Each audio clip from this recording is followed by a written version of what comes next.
Libya's Colonel Gaddafi and his regime are engaged in a murderous campaign against their own people, whose only so-called crime has been to agitate for their freedom and their natural rights. So what should the United States do in the face of these horrors?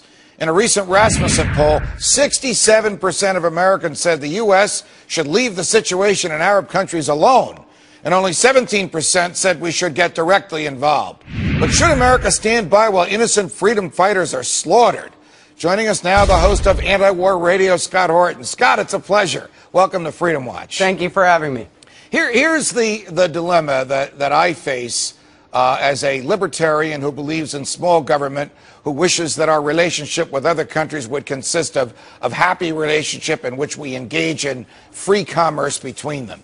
These people in Libya are obvious monsters, the government, and they obviously are killing innocent people only because these innocents are asking for the natural rights which we take for granted here.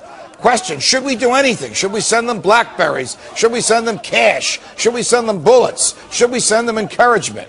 Or should we do nothing and let them die?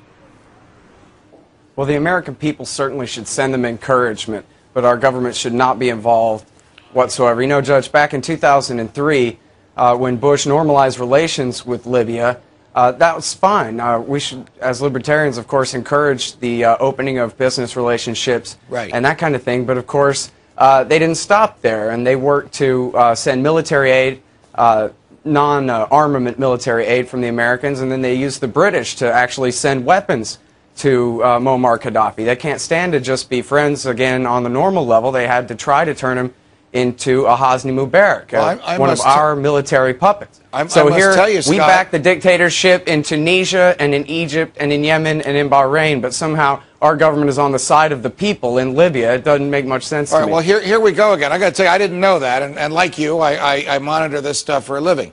You're telling me that the American government, either directly or indirectly, has supplied Muammar Gaddafi with weaponry. That would be as reprehensible as the American government having supplied Hosni Mubarak, which with the tanks that we thought were going to kill people in Tahrir Square, but didn't.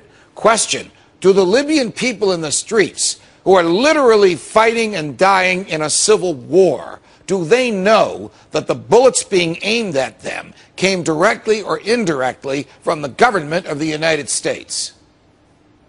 Well, you know, through the history, most of Libya's military armaments have come from the Soviet Union and the Russians in the past. But yes, in the past few years, the Americans have been sending training and equipment and arranged for General Dynamics to sell a giant $100 million plus deal for helicopters to go to Muammar Gaddafi there. Right. Whether the people of Egypt know that, or the people of Libya understand, apprehend those facts or not, I'm not certain, but they do know for sure, Judge, that America backs every dictatorship from Morocco to Iraq. That we're not on the side of the people of the Middle East. We never have been. We support the dictatorships in every country in the region. Well, then is Hillary Clinton telling the truth? Is the President of the United States telling the truth when they call for Gaddafi to step down? Or do they want him to step down so that someone of like mind would replace him?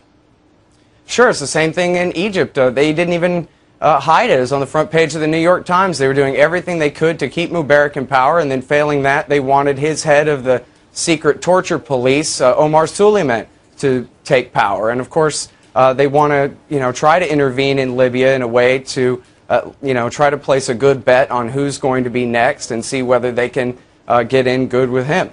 Same thing for Bahrain. If the protesters there or in Yemen, if they're successful in overthrowing the dictatorships we've been supporting thus far, of course, they'll be trying to intervene as best they can to make sure to be friends with whoever's next. It's a very difficult problem. My heart is with the people in the streets, but my head is with you, saying we can't get involved in fights like this, and the people have to decide for themselves. Thank you, Scott. Thank you. And, Judge, they don't need our help. The people of Libya are winning, and Gaddafi's days are numbered. Got it. Thank you.